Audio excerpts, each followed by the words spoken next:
अभी टेकन भाई कह रहे थे और सब चीज की सुविधा थी गांव में, जो सड़क बनाई है वो बहुत बढ़िया बनाई।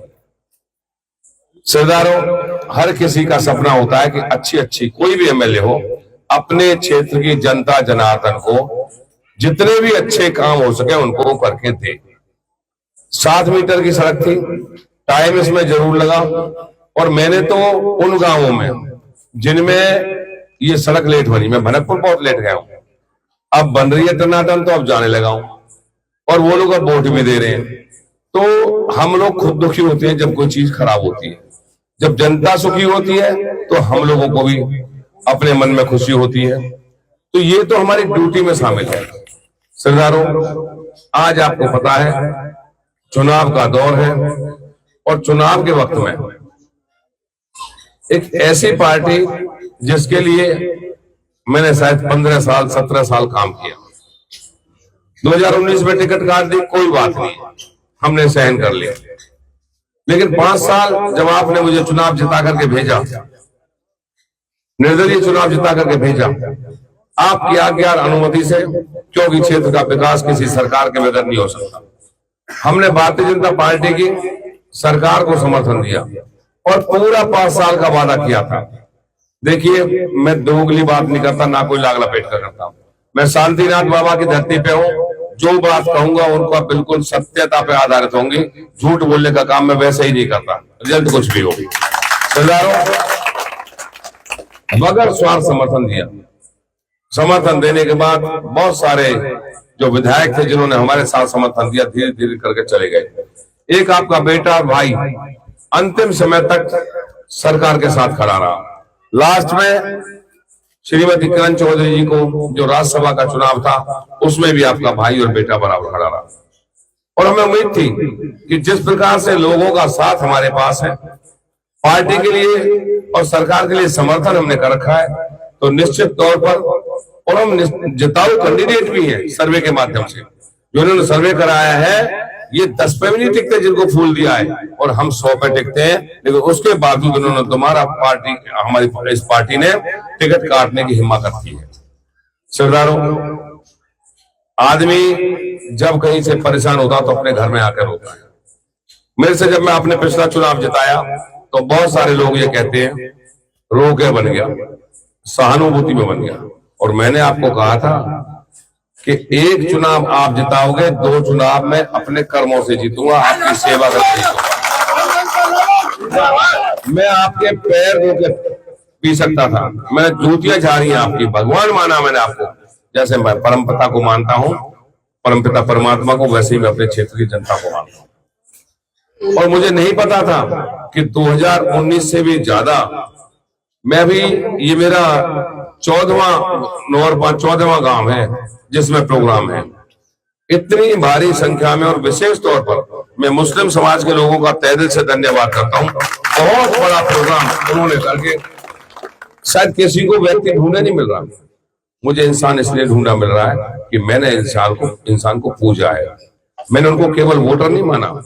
आज पहला मौका नहीं है जब मैं इस चौपाल पे आकर, मैं पूरे 5 साल जब जब चौपाल पे आया हूं, आपके सामने जब समाज के बीच में ही बैठा हूँ। मैंने कभी कुर्सी पे आपने मुझे सोफा पे नहीं बैठा देखा होगा।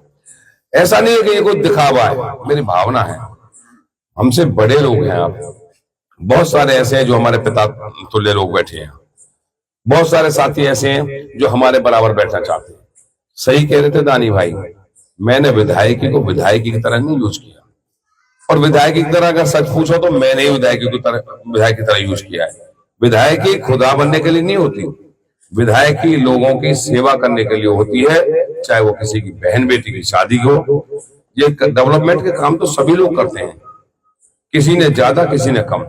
आपने देखा 75-76 साल की आजादी में सरकारें बदलती रही, एमएलए बदलते रहे, मिनिस्टर बदलते रहे, प्रधानमंत्री बदलते रहे, सरपंच बदलते रहे, सभी ने काम किया, और हालात कहां है? आज तक पीने का पानी और पानी की निकासी का जुगाड़ नहीं है पूरे अपने हिंदुस्तान में। तो कहां है वो काम? लेकिन मैंने जितना डेवलपमेंट 2-2.5 साल का कोरोना काल रहा, उसके बाद 2023 से और अब तक मुझे काम करने का मौका मिला, लगभग 1.5 वर्ष। और 1.5 वर्ष में जितना मैं काम कर सकता था मैंने करके दिया।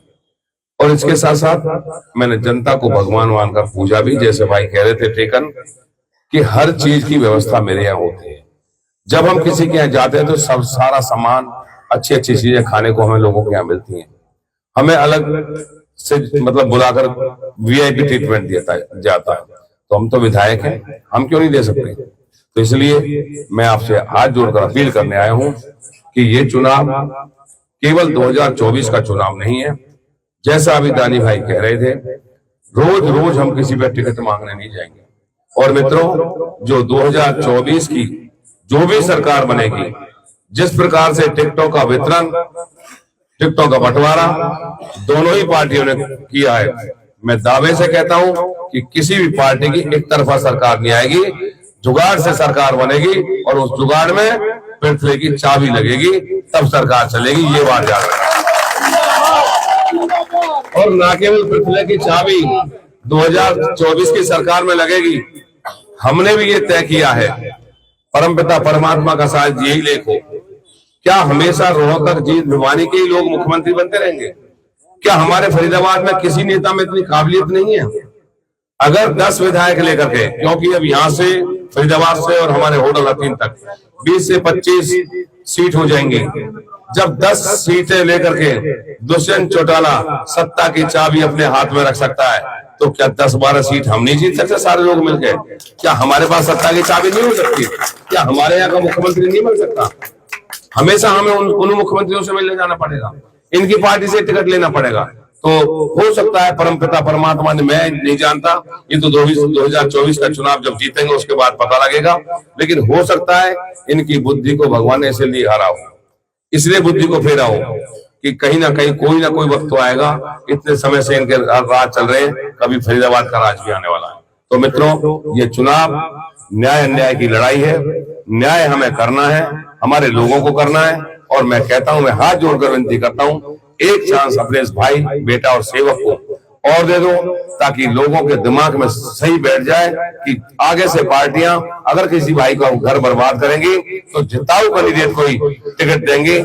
ऐसी बात कहकर अपनी वाणी को विराम देता हूं, आपसे अपील करता हूं।